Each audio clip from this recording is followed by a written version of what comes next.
Fasten your seatbelts, folks. Only a few hours to go, and things may be changing very rapidly here in the future for many Americans and many people around the world. Let's get into it right now. A special requested video.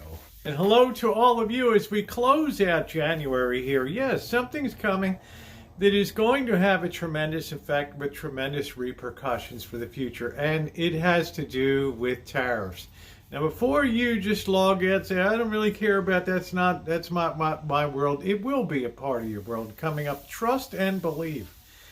For a couple reasons that we're going to discuss now. And I'm going to tell you tomorrow, because it is February 1st, Tariff Day, I am going to be having a special requested upload giving a decent overview, not complicated, that you can understand and grasp in terms of tariffs and what the risks are and what the risks were through history. Because as you know, history tends to repeat itself because, well, human nature never changes and people have the same thoughts. Doesn't matter if it's 140 years later, they think the same thing again, and they think simple thoughts and seek simple solutions, but there are ramifications for that. Okay, that's coming up tomorrow, and I hope also, if you're not subscribed, you'll subscribe and hit the bell for all notifications. Really gratified with the way that these videos are finding traction amongst all the other content. Vintage audio. Have a special vintage audio coming up this weekend video.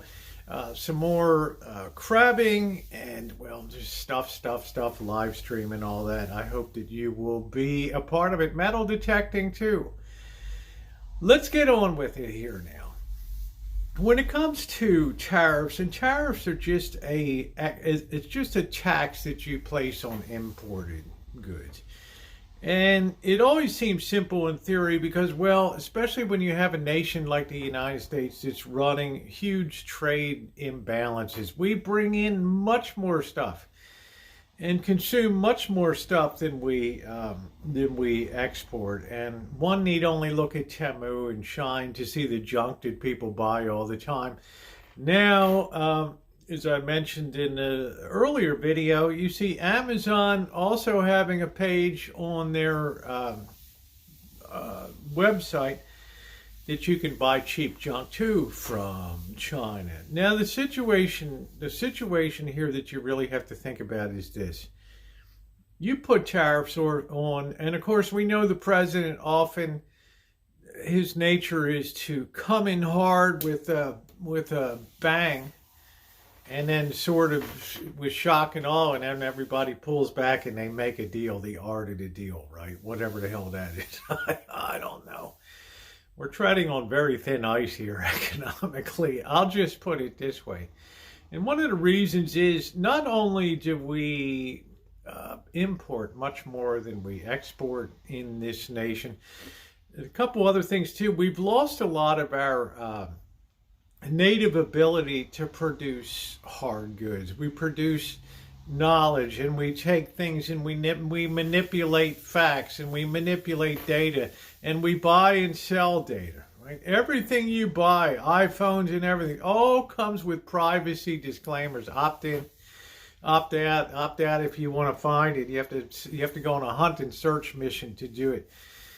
But, you know, is that a sign of an economy that is healthy when all we're doing is just selling information back and forth and becoming a nation of influencers and people that have lost their ability, really? I mean, if you've seen the latest test scores of the United States for, I don't know, reading ability has reached a all-time low. Math climbs slightly, but it's a pretty horrific picture of education today.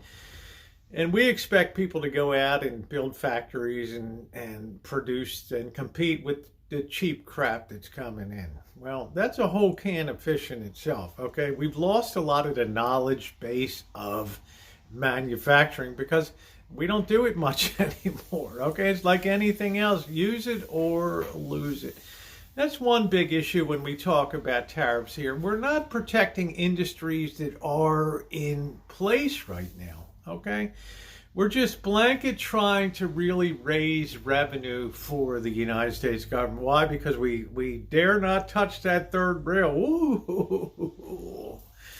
Whoa. Did you say raise taxes? Remember, we have a very populous country right now, and that's like the third rail of death if you talk about raising taxes. Well, the revenue's got to come from somewhere. Well, they're flooding our country with crap, but they're flooding our country with crap that people are buying. Why? Because their standards of living have been depressed. Because they're not engaging in the type of activities across a broad class that are enabling them to move up in the economic world and advance in through a higher middle class status, because we're basically squeezing out the middle class here. We've already pushed out all the jobbers, retailers, and people like that, and AI is going to do a lot more than that. But here's the big thing about tariffs. Besides having a tremendous imbalance in imports and exports in this nation, we're also the largest debtor nation in the history of the world.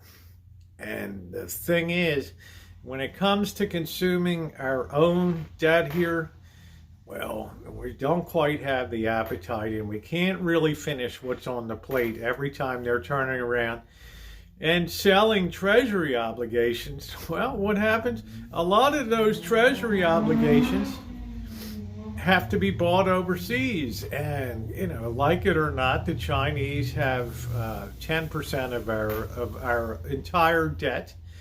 They've been reducing their holdings over time, but when you're a creditor, right, and you see that you're going to be hit with tariffs, there's a potential lever that you can push. And if you look at the reaction in the market today, and I've talked about the 10-year note, the 10-year government borrowing, you can see today interest rates have done nothing but climb.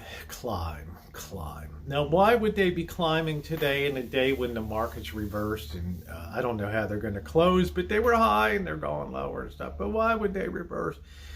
Because people in the financial world are fearful of retribution in terms of not buying our debt. Remember, that's the one thing we're really good at manufacturing debt, and we need them to really suck that down overseas. So it seems to me now that there's this real fear that one of the potential retaliations could be to just stop or reduce tremendously buying our debt, which is going to lead to much higher interest rates. Now, the higher interest rate trend, as you can see from this chart, has been going on for years, okay, since about 2020. And if we bust through the 5% level, well, that will signal much higher interest rates ahead. Who is that going to benefit? Absolutely no one.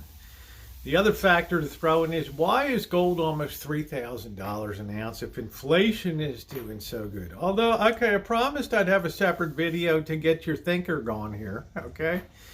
To tinker your thinker in here. But suffice to say, there's a twofold reason that gold and silver go higher traditionally. The one that everybody babbles about is inflation. All right, inflation, this and that. The one you don't hear about is gold is also a harbinger of coming financial disasters in the world. And well, when it comes time, when this stuff hits the fan, people go for the gold. Over 5,000 years they've done that. And obviously people are accumulating gold now for some particular reason. Okay. Let's get back to the tariffs and let's wrap this thing up. Another thing too that's really complicated is we have let's talk about the Japanese, right? Right? They import cars in the US, into the US, but yet they build cars in the US, and they get parts from China, right? So you can see where I'm going for this. Japan is the largest single investor into the United States that actually builds physical plants and production lines.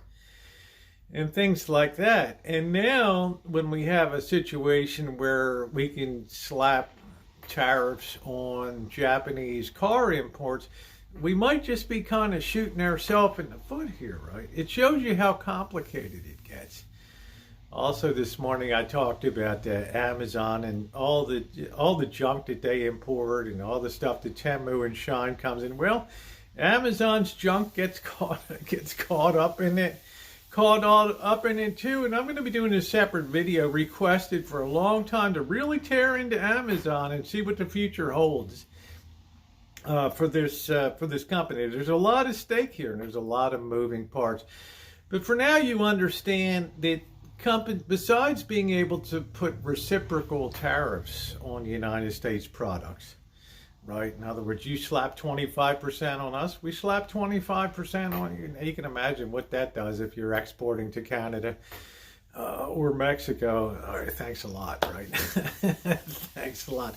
The last thing I needed was a kick upside the head with a 25% tariff. So you start to get into this vicious spiral of competing tariffs as people one up one another, and it just becomes agonizing, and it slows down trade dramatically. There's no easy target when you fire a tariff downrange, okay?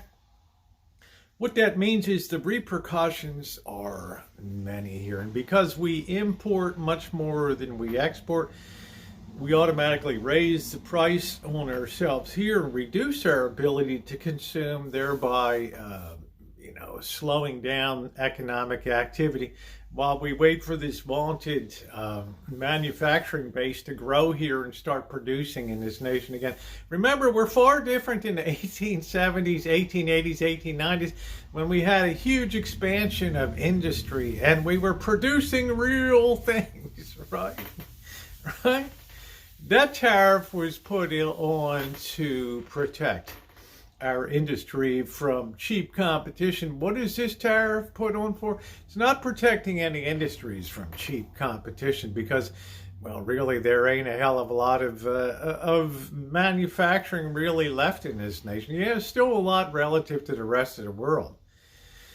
But let's be clear about why this tariff is being put on. It's being put on to raise revenue in a seemingly easy, no problem kind of way. Well, you're going to see the problems here because if people start to retaliate and not buy our interest rate, well, not buy our treasury obligations, I think you know what kind of problem we're going to be under. And if we can't export what we are producing now and nations start to slap tariffs on us, it's going to be a pretty ugly situation. In my opinion, it's not a recipe for a brighter future economically. It could be a recipe for disaster. Well, there it is. There's my take on it as requested. Thank you for requesting that video. I'm probably backed up with 5 or 6 videos that people have asked me to comment on. But if you enjoyed the commentary and it did tickle your brain a little bit and get you thinking and more of in a little bit of a defensive posture, that's not the worst thing in the world. So if you enjoyed it, like and subscribe. Hit that bell for all notifications. Your comments are welcome down below.